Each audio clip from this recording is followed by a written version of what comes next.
ویسے تو مناظر دیکھے میں نے، شریعت کی جہاں بھی عدم نے توڑی، اب عشق نہیں ہے، لیکن عشق کے ساتھ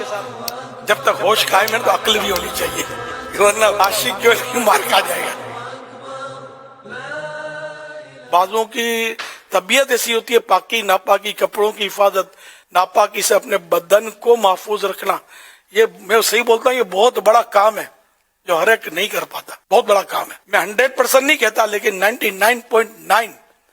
افراد جو ہے نا، ان کو کوئی تمیز نہیں ہوتی، کوئی معلومات نہیں ہوتی، نہ مسائل کا دھیان ہوتا ہے، نہ عمل کا جذبہ، اتنی نجاستیں ناپاکیاں جو کر رہے ہوتے ہیں۔ ایسے تو مناظر دیکھے میں نے کہ وہ پانی بھرا ہوتا ہے، اب اس میں حاجی صاحب گئے، احرام باندھا ہوا ہے، اب ایک احرام کا حصہ تو اس پانی میں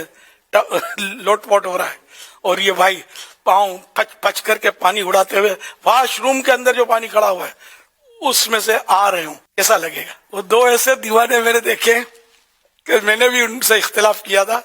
کہ بڑے عاشق، لیکن عشق کے ساتھ جب تک ہوش قائم ہے تو عقل بھی ہونی چاہیے۔ مدینہ شریف میں ننگے پاؤں گھومتے تھے، ایک تھے کراچی کے، ایک تھے پنجاب کے، یہ دونوں کی پتہ نہیں کیسے راشی مل گئی، یہ دونوں اکٹھے۔ تو وہ مدینہ شریف میں بے شک چپل نہیں پہنتے تھے، میں نے بھی الحمدللہ جب تک برداشت تھی ننگے پاؤں بہت گھما ہوں۔ ایک دور تھا میں اپنے گھر سے ننگے پاؤں جاتا تھا، لیکن ارے واش روم یا جہاں بھی کوئی ایسی ضرورت ہو وہاں چپل پہن لیتا تھا میں۔ تو یہ نہ واش روم میں چپل پہنتے تھے نہ کہیں، اچھا پانی کی جو بھی ہو مطلب، اور یہ بولتے کیا تھے پتہ ہے، اصل چلو واش روم میں چپل کے بغیر جانا کوئی مسئلہ نہیں ہے کہ چلو چلا گیا، خشک ہے، کوئی ایسا نہیں ہے، مطلب تو چلا گیا تو اس کو کیا آپ حکم لگائیں گے، لیکن وہ بولتے تھے یہاں مدینے میں کوئی چیز ناپاکی نہیں ہے۔ یہ تو اس کی جہالت کی انتہا ہوئی تھی کہ مدینے میں ناپاک کیوں نہیں ہے کوئی چیز۔ تو یہ کیا عشق کے ساتھ عقل، علم، یہ سب ضروری ہے، ورنہ عاشق جو ہے مار کھا جائے گا۔ اللہ اگر ہدایت دے تو اس لیے وہ صحبت علماء کی ہو نا، تو عشق کو بھی مطلب ایک پالش ہو جاتی ہے،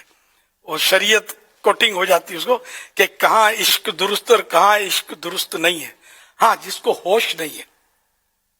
بالکل واقعی ہوش نہیں ہے، خالی یہ نہیں کہ مطلب ہوش نہیں ہے، عشق میں سب چلتا ہے، یہ نہیں، کھانے کا ہوش ہے کہ نہیں، ہاں منہ کے بدلے ناک میں جب نوالا آپ گھسیڑ رہے ہوں گے نا تو ہم تسلیم کرے گا بیچارے کو یہ سچا عاشق ہے، ہوش ہی نہیں ہے، اس کو